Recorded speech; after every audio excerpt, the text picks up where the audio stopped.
Assalamualaikum warahmatullahi wabarakatuh. Halo adik-adik sekalian, selamat datang di channel Papa Farah Bercerita. Yuk ikut perjalanan cerita Nabi kita Muhammad Sallallahu Alaihi Wasallam.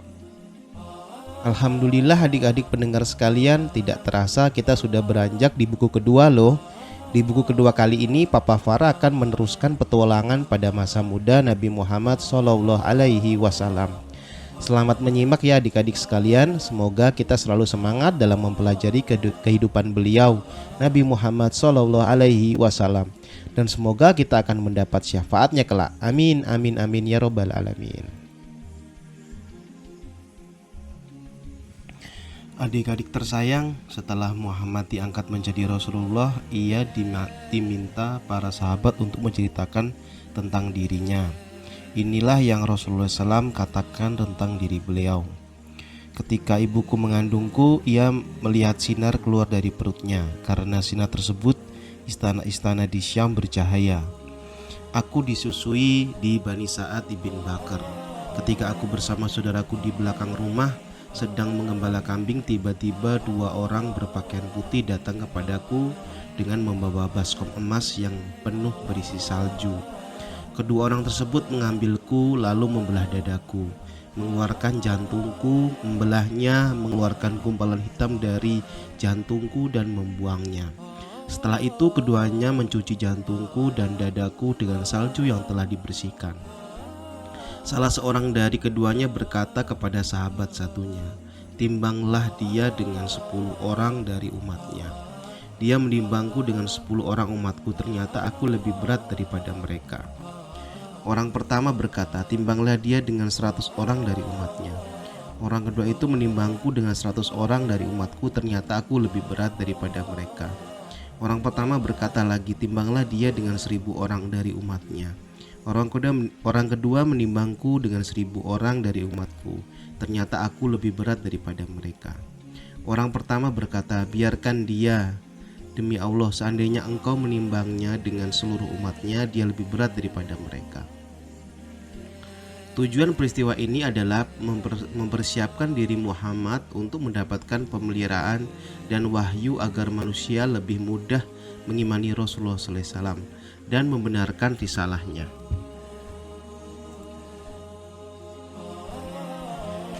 Karena kejadian tersebut, Halimah kembali ke Mekah dan menyerahkan Muhammad kepada ibunya. Aminah menerima kedatangan mereka dengan rasa heran. "Mengapa engkau mengantarnya kepadaku, wahai ibu susuan?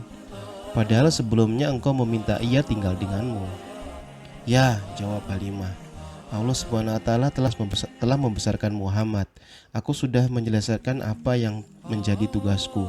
Aku merasa takut karena banyak kejadian terjadi kepadanya. Jadi dia aku kembalikan kepadamu seperti yang engkau inginkan." "Sebenarnya apa yang terjadi?" tanya Aminah. "Berkatalah dengan benar kepadaku." Halimah terdiam sejenak, lalu bercerita dengan rasa berat. "Ada dua orang berbaju putih membawanya ke puncak bukit. Mereka membelah dan mengeluarkan sesuatu dari dalam dadanya." Setelah berkata demikian, Halimah mengangkat wajahnya memandang Aminah. Tetapi ia terkejut melihat wajah Aminah demikian tenang. "Apakah engkau takut setanlah yang mengganggunya?" tanya Aminah. Halimah mengangguk. "Itulah sebenarnya yang membuatku khawatir sehingga cepat-cepat mengembalikannya kepadamu." Aminah menarik napas. "Demi Allah," katanya, "setan tidak akan mendapatkan jalan untuk masuk ke dalam jiwa Muhammad. Sesungguhnya anakku akan menjadi orang besar dan pada kemudian hari, ketika aku mengandungnya, aku melihat sinar keluar dari perutku. Dengan sinar tersebut aku bisa melihat istana-istana Bushra di Syam menjadi terang benderang. Demi Allah, aku belum pernah melihat orang mengandung yang lebih ringan dan lebih mudah seperti yang kurasakan. Ketika aku melahirkan, dia meletakkan tangannya di tanah dan kepalanya menghadap ke langit." Halimah mendengar semua itu dengan takjub. Aminah menyentuh tangan Halimah dan berkata lembut, "Biarkan dia bersamamu dan pulanglah dengan tenang." Adik-adik tersayang, Muhammad kecil pun kembali dibawa pulang. Namun lagi-lagi terjadi sebuah peristiwa yang akhirnya membuat Halimah benar-benar mengembalikan Muhammad kepada ibunya.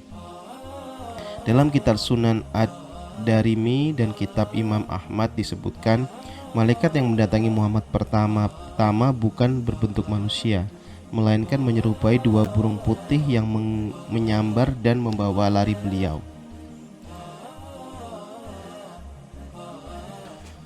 "Kak, tunggu!" seru Muhammad sambil berlari menuruni bukit.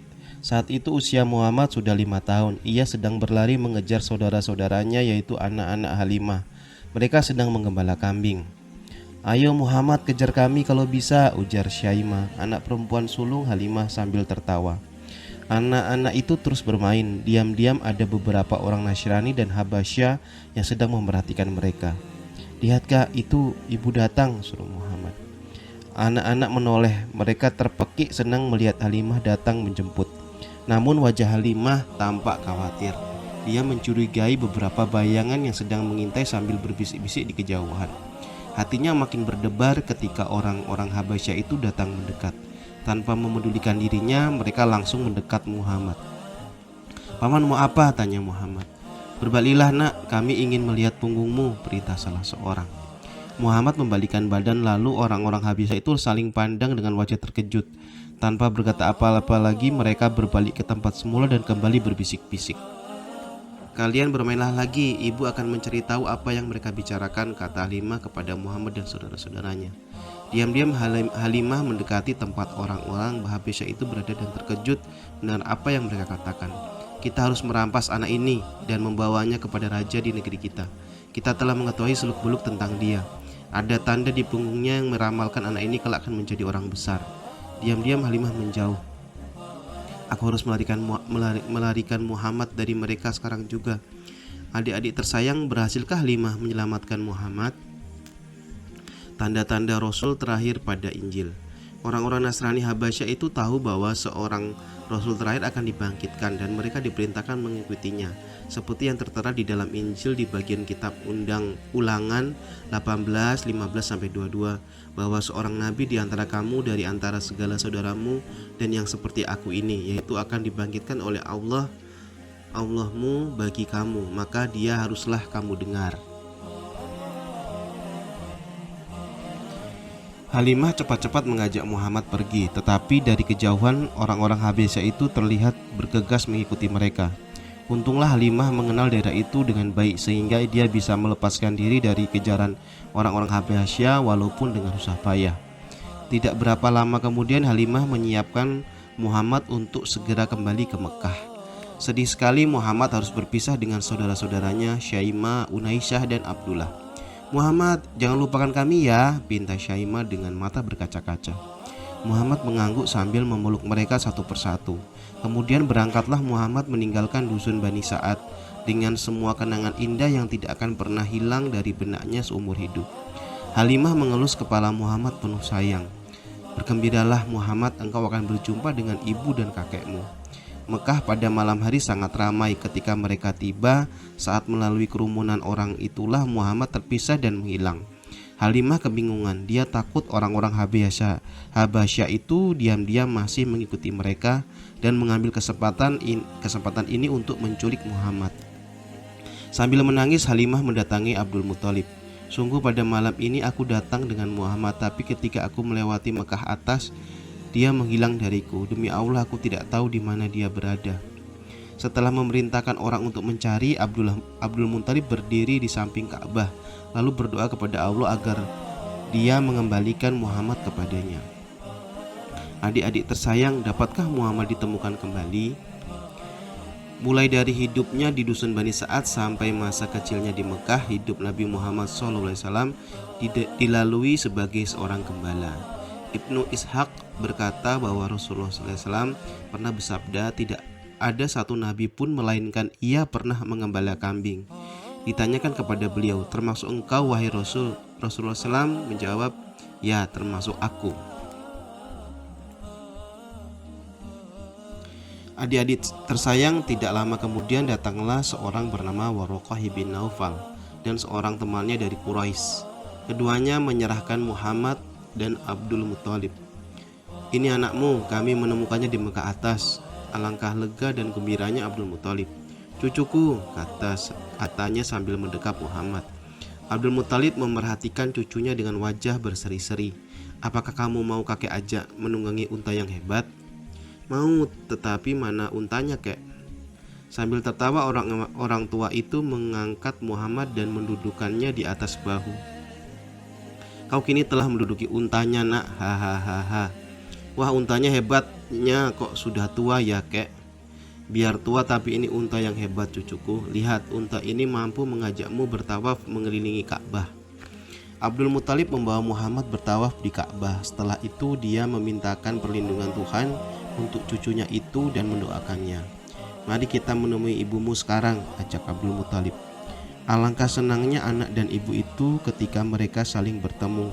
Walaupun demikian, tersisip kesedihan di hati Muhammad ketika dia melepas Halimah Asy'adiyah, ibu susu yang selama ini telah merawatnya dengan limpahan kasih yang demikian besar.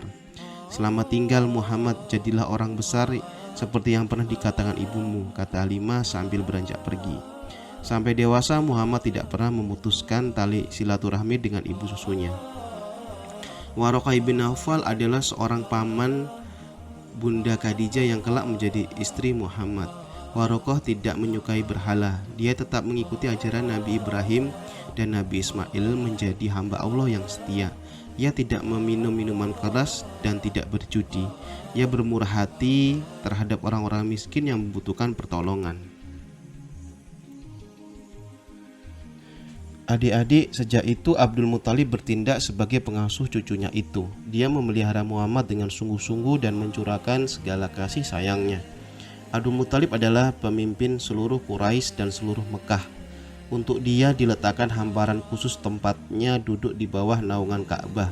Anak-anak beliau, paman-paman Muhammad, tidak berani duduk di tempat itu. Mereka duduk di sekeliling hamparan itu sebagai penghormatan kepada ayah mereka. Suatu saat Muhammad kecil yang montok itu duduk di atas hamparan tersebut. Serentak paman-paman beliau langsung memegang dan menahan Muhammad agar tidak duduk di atas hamparan. Namun Abdul Muthalib datang dan melihat kejadian tersebut. Biarkan anak itu, katanya, demi Allah sesungguhnya dia akan memiliki kedudukan yang agung. Kemudian Abdul Muthalib duduk di atas hamparan tersebut sambil memangku Muhammad. Di elus-elusnya punggung Muhammad penuh sayang. Abdul Muthalib bergembira dengan apapun yang dilakukan cucunya itu. Lebih-lebih lagi kecintaan kakek kepada cucunya itu timbul ketika Aminah kemudian berniat membawa Muhammad ke Yasrib untuk diperkenalkan kepada saudara-saudara ibunya dari keluarga Najjar. Perjalanan ini juga bertujuan menengok makam Abdullah, ayah Muhammad. Sudah lama Aminah memendam keinginan untuk menengok makam suaminya tercinta itu. Kini dia akan berangkat ditemani putranya seorang. Adik-adik tersayang, bagaimana kisah perjalanan mereka ke Yasrib yang jauh itu? Halimah dijuluki Asy'adiyah karena dia berasal dari keluarga Bani Sa'ad. Kasih sayang Muhammad terhadap ibu susunya itu tak pernah putus. Pernah suatu kali setelah pernikahan Muhammad dengan Khadijah, Halimah Asy'adiyah datang berkunjung. Saat itu musim paceklik sehingga kehidupan di dusun menjadi susah. Muhammad menerima beliau dengan baik sekali. Saat Halimah pulang, dia dibekali dengan harta Khadijah berupa unta yang dimuati air dan 40 ekor kambing. Setiap kali Halimah datang, Rasulullah SAW selalu membentangkan pakaiannya yang paling berharga untuk alas duduk Bunda Halimah. Terima kasih untuk adik-adik pendengar sekalian. Jangan lupa like, subscribe, dan share ya, biar semua kebaikan tersebar. Papa Farah undur diri dulu nih. Sampai jumpa di cerita selanjutnya. Bye-bye. Waalaikumsalam warahmatullahi wabarakatuh.